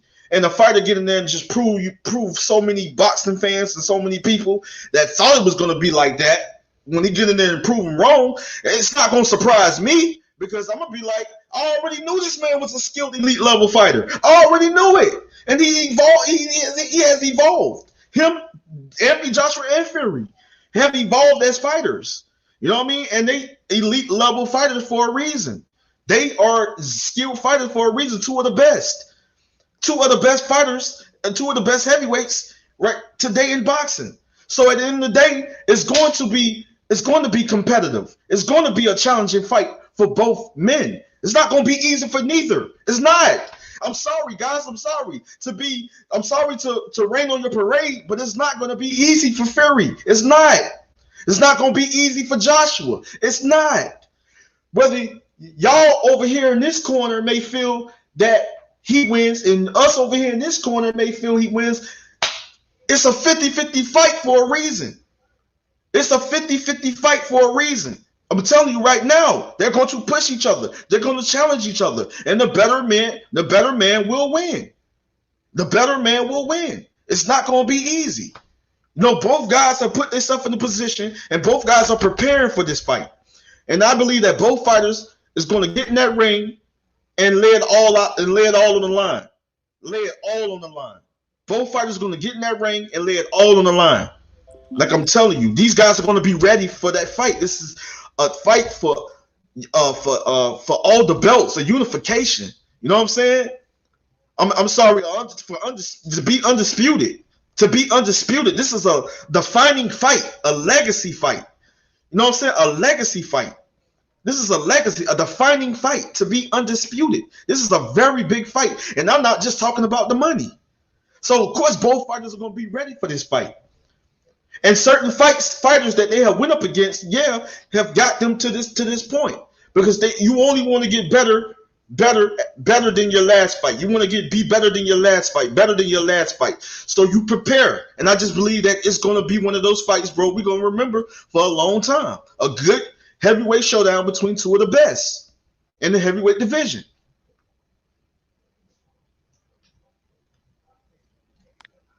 Give me 1 second. I'm listening to you. And no problem, bro. D Juff, you still there, my brother? Yeah. Yeah, I'm here. I was listening to you. You can hear me, right? Yeah, I can hear you loud and clear, bro. Hey, D, Andrew, let's switch gears for a second. Let's talk about how my boy Dillian White gets knocked out again in just a couple of days. Nah, Tony, you don't believe that, dude. No, I'm gonna tell you though. I'm very upset with Dillian White because here's the reason why I'm upset. All right, Dillian White went to Mark Tibbs after he lost to AJ. Right, all we seen every fight is him improve. Right, he goes in there with his friend, like he splits ways with Mark Tibbs, kicks him to the curb. All right, so he's no longer got his head coach that improved him to where he was. He goes in there, he gets knocked the fuck out in his first fight away from Mark Tibbs. And then he goes and gets a different trainer, Harold Knight, who used to work with Lennox Lewis. But he refuses to go back to Mark Tibbs, the guy that made him great. So if he gets knocked out again, I think it's bittersweet because he split ways with him for no fucking reason.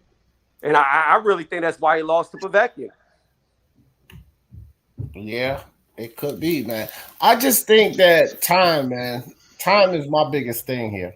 I don't really think that time is on Povetkin's side. It favors Povetkin at all. I think time is the big problem here.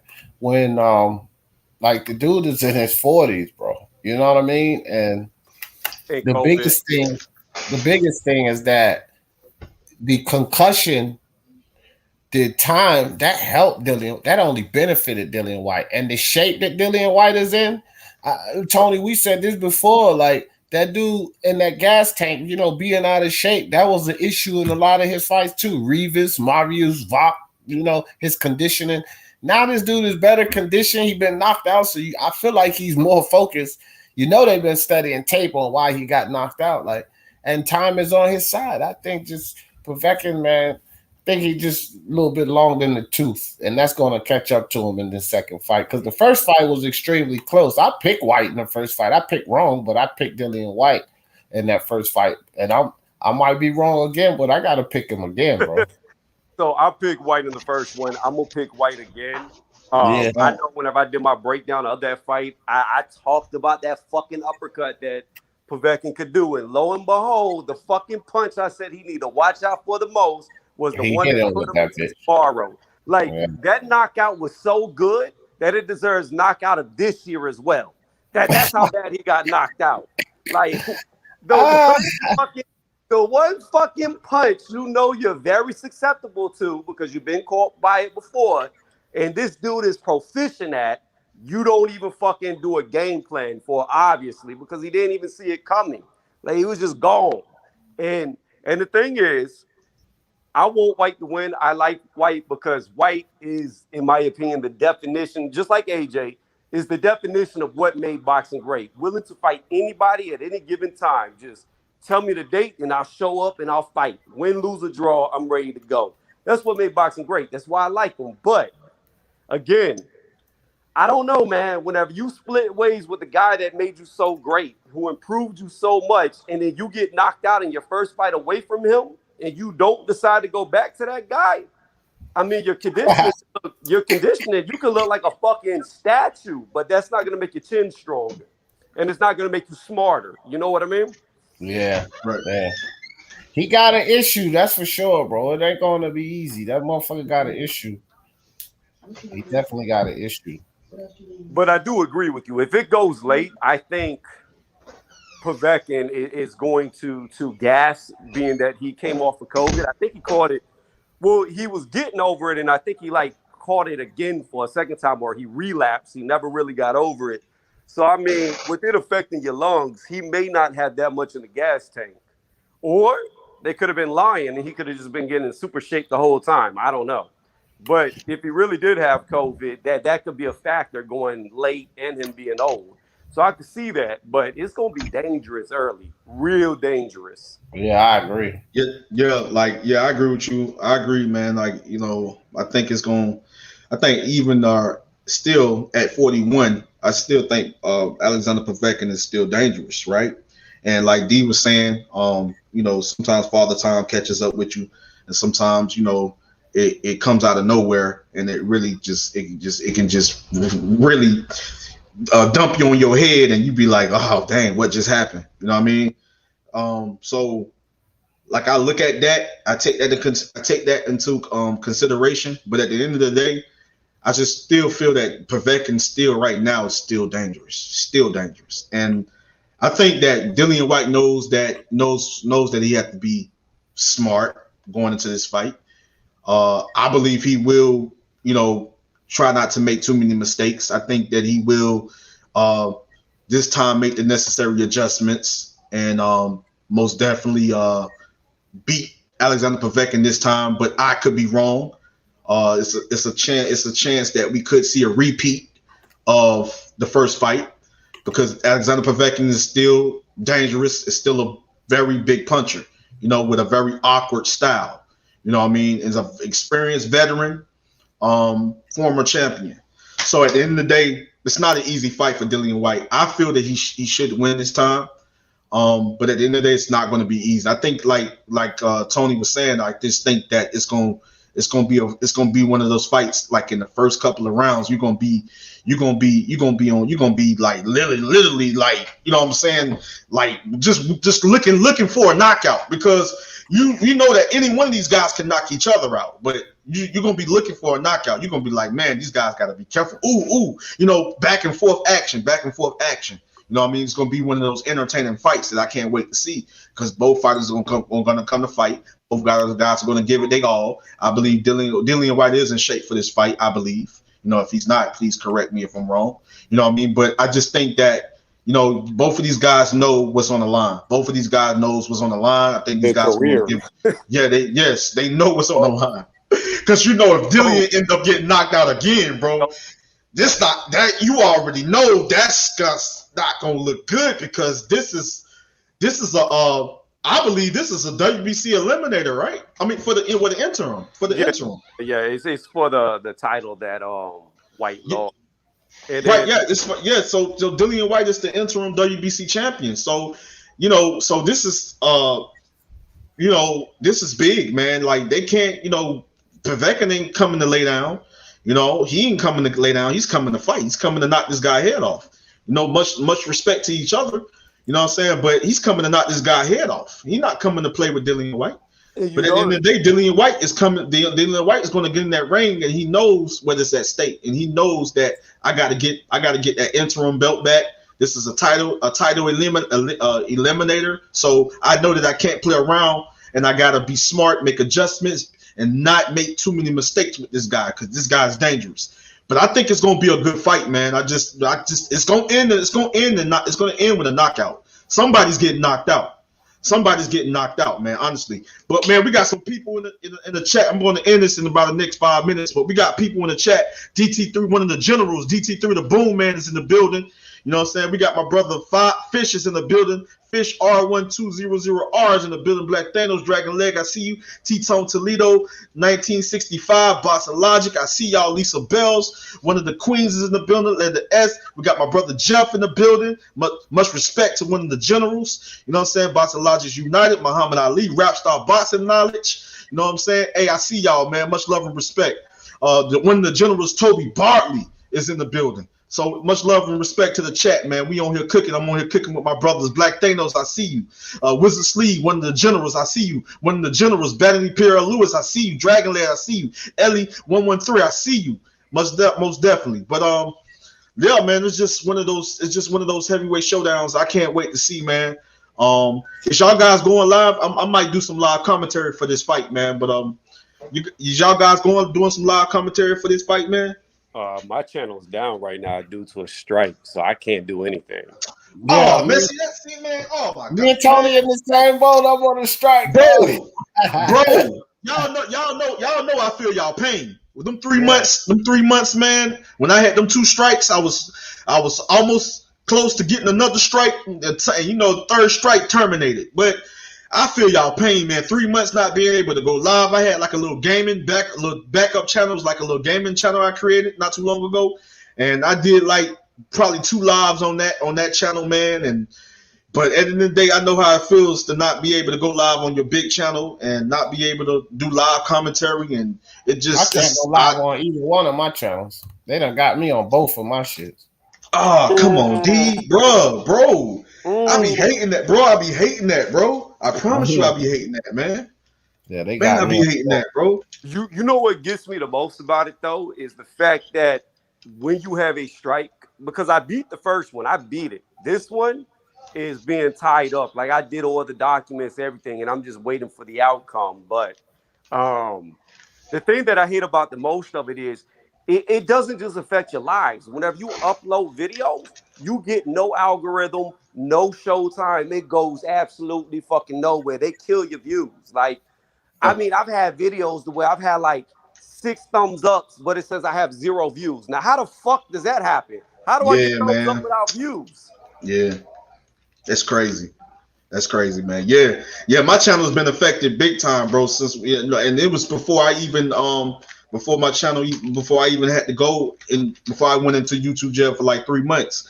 Like my channel was affected, you know, before then, and so that even made my channel. It even made things worse when I went into YouTube jail for like 3 months, and I come back. You know, I was getting like 60 views, 90 views, 100 views, 200 views, 67 views, and things of that nature.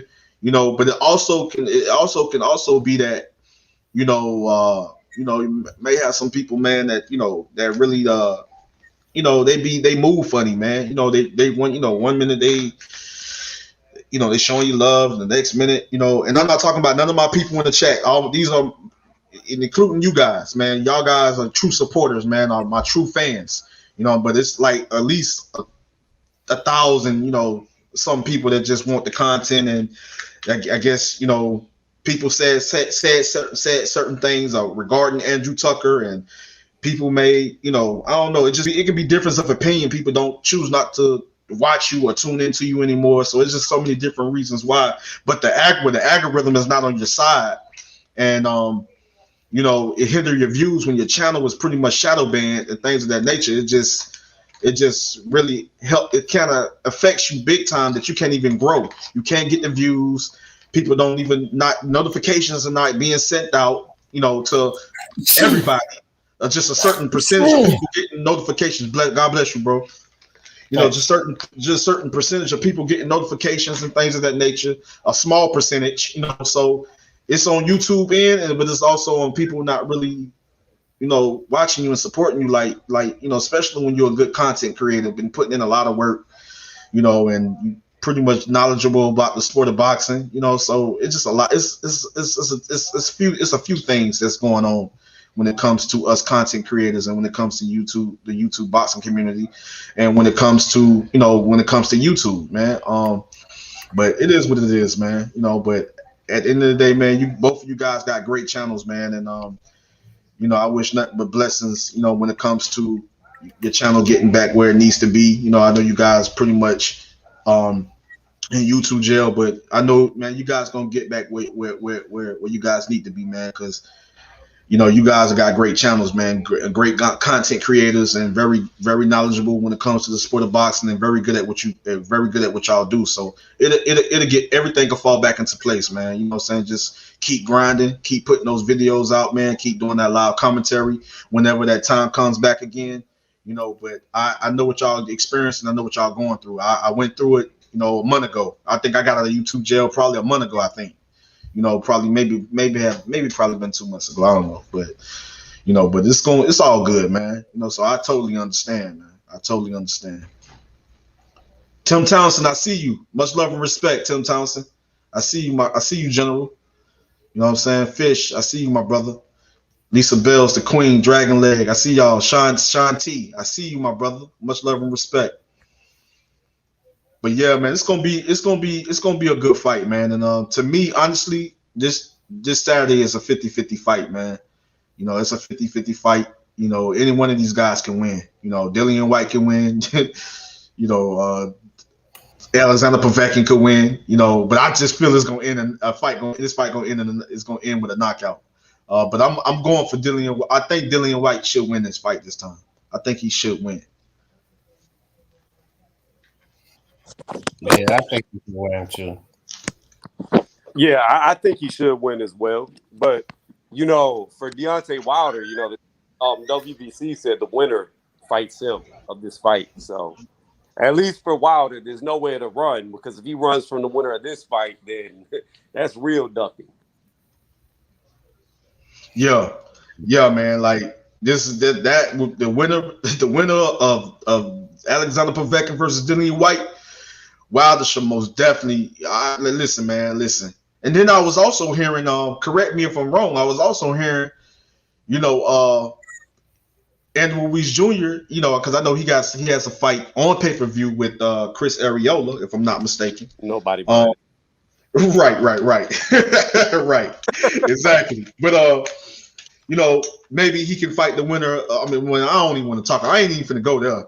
Listen, because I already know that Andrew Ruiz Jr. is gonna stop that. It's gonna stop Chris Arreola. No disrespect to the veteran. He's gonna beat up Chris Arreola. Yeah, no disrespect to the veteran Chris Arreola, man, but to the former champion, the veteran Chris Arreola.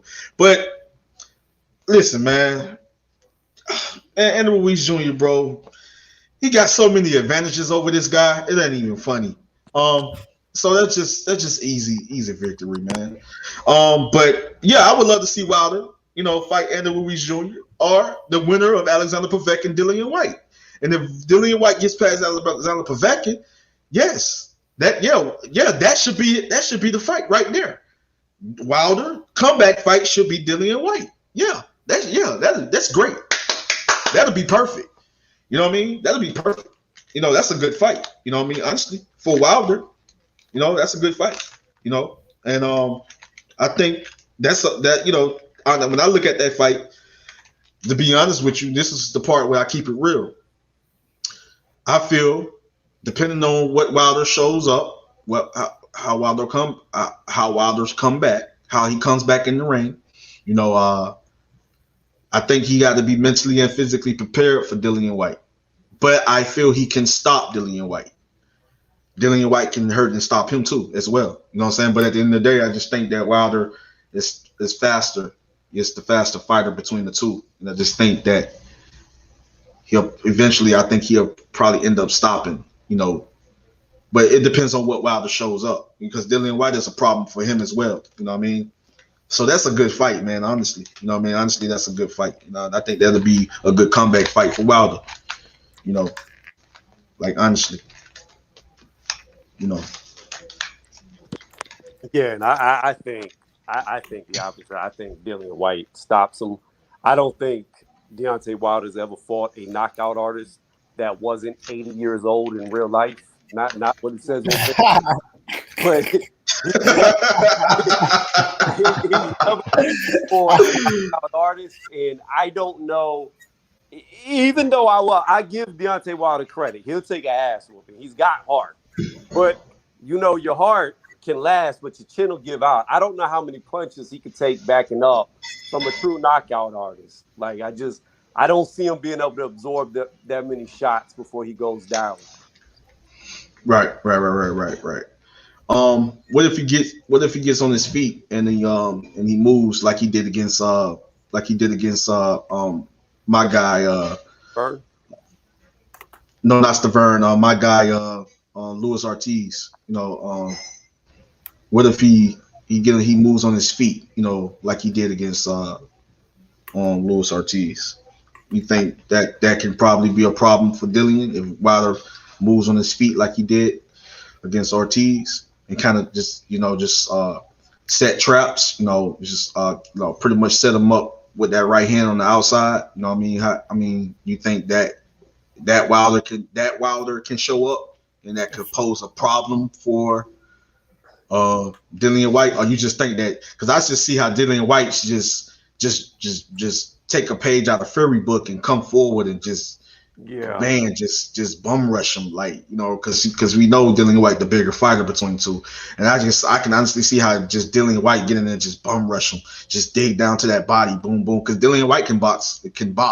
He ain't just a fighter that's just load up on big shots and things of that nature. He can actually work off his jab. He have a vicious left hook. He got little sneaky little uppercuts, and he can throw the 1-2 real good as well. You know, working off the jab. So I just think that sometimes he can be a little stubborn, and it causes him to get hit, and that's just not going to be good going up against a big puncher like Wilder. Well, yeah, I can see that. I mean, that's to me, that's $1 million question. I think Deontay Wilder, his only shot is at the opening bell of every round. In other words, what I mean by that is, as White comes forward, can he hit him? If he can hit him cleanly, especially with one of them sprinting punches that he does, one of them hop skips, I definitely believe he has the power to put Dillian White away, because his chin has not proven itself to be that durable, unfortunately for him. So that to me is the $1 million question. Can Deontay Wilder hit him before he gets in? Because my opinion is, once Dillian White gets in, there's nothing Deontay Wilder can do to get him off of him. He's just going to be on his chest until the fight is over or the round is over. Like, that's all he's got. He's got the opening bell of every round to win, in my opinion. Past that, he loses. Yeah, I feel you. I hear you on that, man. I hear you on that. I think when I look at how the styles matches up, you know, so I just think that both of these guys, man, because you got to remember, Deontay Wilder, man, he can be ferocious, if you know what I mean. He can be very ferocious. He sometimes at moments he can let his hands go, you know, and just and really dig down deep and make it a slugfest. So you gotta, because if you really coming at him and stuff, he trust me, he'll get mad and let his hands go. You know, I've seen it. So, you know, he gonna get his ass whooped. Yeah. Nah, I'm just joking. Nah, I just wanted to take a shot at Wilder. Nah, for real, bro. I think that Deontay Wilder, I actually think he beats White. Okay. To tell you the truth, I think he beats White. Me personally, man, I don't think if their name and Tony will understand why I'm saying this, because we had our thing about White and Fury. But me personally, I don't think if the name is not Joshua or Fury, I'm not picking them against Wilder. If their name ain't Joshua or Fury, I'm not picking them against Wilder. None of them. Because see, look, Joshua has the size, the tools, I believe, to get around, Wilder and beat him. Possibly he hits as hard as him too. So if he beats him to the punch, he's a better finisher than Wilder. His punch placement is better than Wilder. That windmill bullshit when he gets somebody hurt, But with the rest of these guys, they're not Tyson Fury. What do they have? They don't have that 6'9", 85-inch reach frame to lean on Wilder to beat. Look, it's a clip that I put on that last video where it was showing Wilder and Fury fully extended. And Fury was punching him, and he was barely nicking Fury because of that reach. Like, these guys don't have that. They don't have the clinch game Fury has to wear this dude down, right? They don't have that frame, that body size. So if their name ain't Tyson Fury or Joshua, man, I can't go with them beating Wilder. I will have to pick Wilder to knock his ass out. And Dillian White shows defensive irresponsibility. The way Fury beat Wilder and even challenged him in the first fight and still got popped because he was defensively responsible. Dillian White's not defensively responsible. He has issues, and he's had those issues for a while. I think Wilder finds him, man. And once he finds him, we know he don't have the best chin in the world. If old man Povetkin sleep in your ass, Wilder gonna have you seeing stars, buddy. Stars. I mean, the thing about Wilder and Fury is in that first fight, though, Fury was giving him space so Wilder could get on. But when Fury came back and took that space away, we saw that Wilder had zero answers. Like, he does not know how to fight with somebody underneath him. Like, and that's where Dillian White sits the entire fight. Every guy he's fought. And that's why he got caught by Povetkin, because he let him get too fucking close.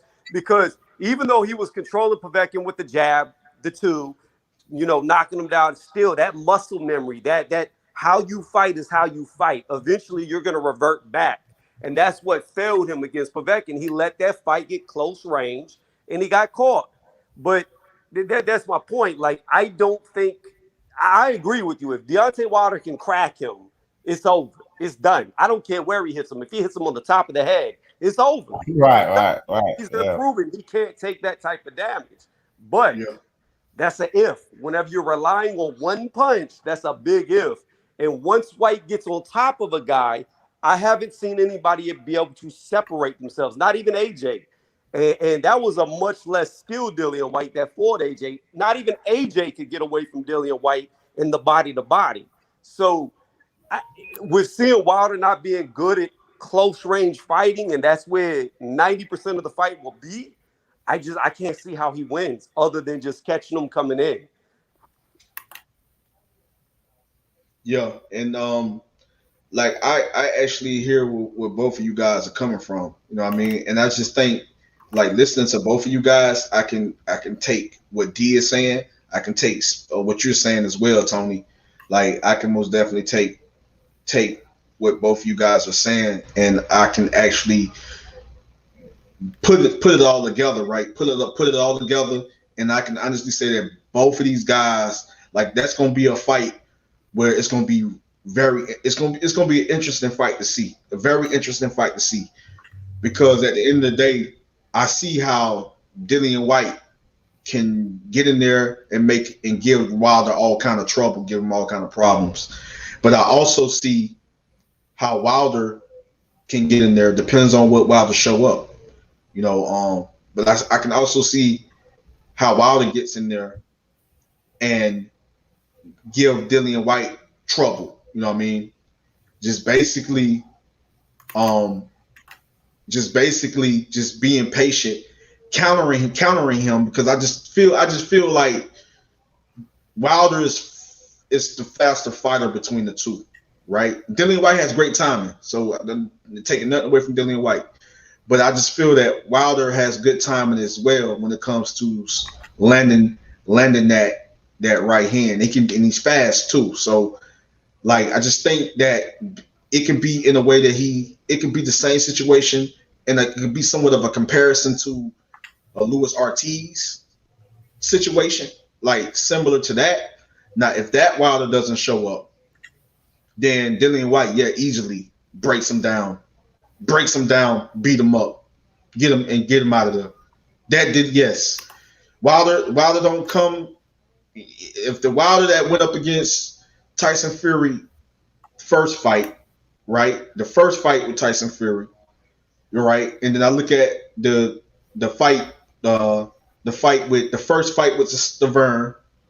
Then I also look at both fights with Luis King Kong Ortiz. If those Wilder doesn't show up, then yes, I see how Dillian White just break him down, beat him up, and get him out of there. We got to see where Wilder is at mentally, man. Honestly, we got to see where he's at mentally. I just think that Dillian White is still a comeback fight. Yes, so I would love to see it. The winner even if Alexander Povetkin gets past Dillian White, knocks him out again, then even that's a tough fight for Wilder stylistically, because that's the guy that's going to come to fight. That's the guy that's going to press the attack. That's the guy that's going to come forward. That's the guy that's going to be aggressive. And we know that Wilder don't like a fighter coming at him. We know that Wilder don't like that a fighter pressuring him. He doesn't like it. So at the end of the day, I just think that Alexander Povetkin, but if by the time they fight, say for instance, if Wilder do end up getting a fight with Alexander Povetkin or the winner, you know what I mean? Or I could say Alexander Povetkin, if it could be somewhat of a decline, because I just think that honestly, basically, I just seen that he was on the base when he fought against Dillian White. He was slightly on the decline, but he was still a big puncher with experience and still dangerous. That's what kept him in that fight, experience and his skill. You know what I mean? So that's what kept him in the fight with Dillian White. I think Dillian White gets him this time, but it still is going to be a good fight. I think it's still a fight where he got to come in that fight ready, mentally and physically. And he's going to he can't afford to make too many mistakes. He's got to start making those necessary adjustments early, because he can't, I'm sorry, but he can't go in there being stubborn and just being lazy. He can't go in there being stubborn and being lazy, because if he does, he's going to end up getting hurt again. He's going to end up getting knocked out again. But I got Dillian White winning that fight. You know what I mean? But Wilder and Dillian, man, I'm just telling you, bro, that's going to be a fight to see. I think that's really going to be a good fight. Like I said, it depends on what Wilder show up.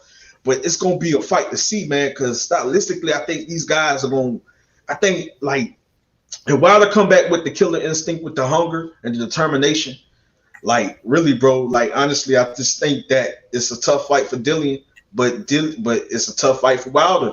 At this point right now, I look at Dillian White. I just see how Dillian White gets it. But at the end of the day, Wilder comes in 100% focused, 100% dedicated, got that hunger, that killer determination. You know what I mean? Then I feel that yes, it's a chance he could knock him out. And I could take what you're saying, Tony. I could take away from what D is saying, and I just say that's going to be another good heavyweight showdown. I'm going to say that, in my opinion, the best boxing version of Wilder, I think, was against Spilka. I think that was his best. Oh, yeah. I think as far as like technical skills, IQ, setting up traps, because the way that he caught Spilka at mid-range coming in with the hook to just put him into a seizure, that to me was the best looking Wilder technically. But Tony, I don't know what happened to him. To me, it looks like Wilder regressed. He looks worse than he looked before. Like, it's like at some point in time, he looked like he was doing better boxing, and then he just regressed. He just kept getting worse and worse technically and relying more and more on power and swimming without water, just windmilling. Like, yeah. I don't know what happened when it happened, but there was a point in time to where he just started regressing, in my opinion. He just doesn't. He looks like he's worse than he was, say, 10 fights ago, in my opinion. Hey, Right. Tony, I think it's a combination. I think his best performance, I do agree with the Spilka fight, but I think his best performance is a combination between Spilka and the first Stavern fight because he was utilizing his jab like more than we've ever seen him. And you know that utilizing that jab, bro, if he would have ever kept practicing and established that, I think he'd be the most dangerous heavyweight. Yeah, and the reason why I point out the because he went up against a guy very skilled, in Tyson Fury, and even when I look at the first fight, you know, he was able at times to keep up with Fury. Fury outboxed him, but it was still at times he was able to keep up with Fury, right? In the first fight. The Stavern first fight, the first fight between him and Stavern, yeah, he did a great job at work, you know, at boxing. You know, no, he did an okay job. I'm sorry. I can't say great. He did an okay job using that jab. That's he did an okay job at boxing. He did an okay job at boxing. Okay. You know what I'm saying? I'm just gonna keep it real. But yes, he did show a great jab. You know what I mean? So that's just one right there. One thing that I can honestly say I saw in that fight that he was doing good at doing is working off the jab. And I also saw it when he went up against Ruiz. I'm sorry, when he went up against Luis King Kong Ortiz in the first fight. You know, I saw him working off the jab, but I also saw him being smart, being patient, setting up the right hand. And I'm not just saying the few times he hurt, the times that he hurt Ortiz, but I'm just saying even, you know, usually he used the jab, he didn't use it as better as he did in that Stavern fight, but he did it to the point where he used it to set up the right hand. You see what I'm saying? So he was like setting that right hand up by working off, you know, using the jab to set it up, working off the jab at times in that fight. So I also saw it in the first Ortiz fight, and the Arthur Spilka fight. Yeah, I saw him, you know, in that fight as well. So I forgot about that one, but most definitely that one as well. You know, so the guy had a few basics, but I think when you rely on your power so much, like when you rely on your power, you know, and you just only looking for the KO, only looking for the knockout, and you're not trying to perfect being fundamentally sound.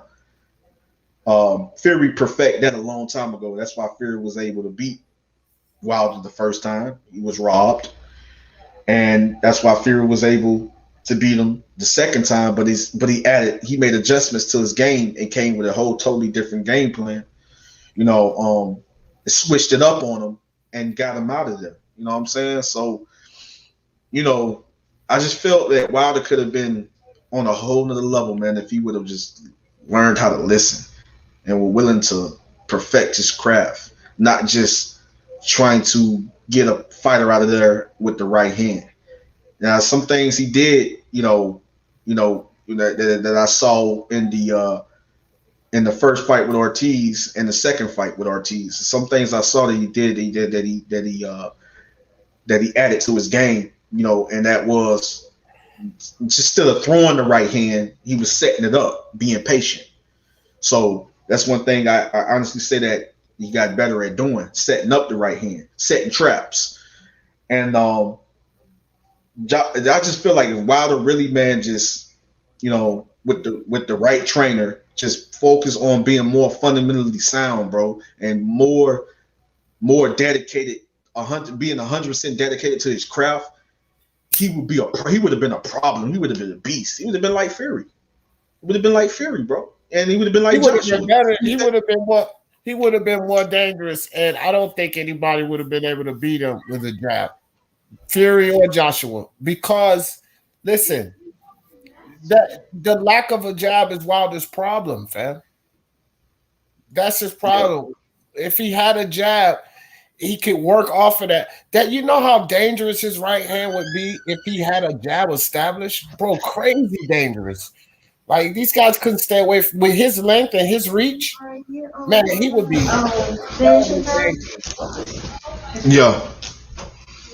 Yeah, most definitely. Well, the thing about Wilder is But the Wilder is just like Mike Tyson in the sense of, you know, people always look at his power, but it's really the speed that they deliver the power. Like that's Wilder's thing. Like when he releases, that punch comes across so fucking fast that a lot of these guys can't even react to it before they're hit. And I really think that's how he gets a lot of his knockouts. It's almost like throwing a flashbang grenade in a hallway. Like it just blows up so fast, it's blinding, and you don't know it's coming. And you're kind of like shocked by it because of the speed that it's delivered. So I agree. If he would have become proficient at the technical aspect and learned how to set up shots, he would have been very hard to beat. But that's woulda, coulda, shoulda. And yeah. Yeah, man. But man, I'm finna get ready to wrap this live up, man. I appreciate my brother Tony Reviews coming through, man. I appreciate my brother, my big bro, Speak Your Mind Sports Talk. You know what I'm saying? D Jefferson. You know, most definitely, man. Y'all subscribe to their channel, man. If you're not already subscribed, but two generals in the YouTube boxing community, man. Great content, you know what I mean, and very knowledgeable when it comes to the sport of boxing. And these guys are very good at what they do, man. So much love to both of these brothers for joining me today. You know, and everybody in the chat, I see y'all. Much love and respect to every single one of y'all that's in the chat. Much love and respect to everybody that joined the live today. And I appreciate y'all, man. We're finna go ahead and end this. Hey, I gotta Andrew, real quick, this ain't gonna take long. Real quick before you end it, I just wanted to tell Tony something right quick. Hey, Tony, just before Andrew ends it, stop fronting, fam. You know Tyson Fury will beat the shit out of Dillian White.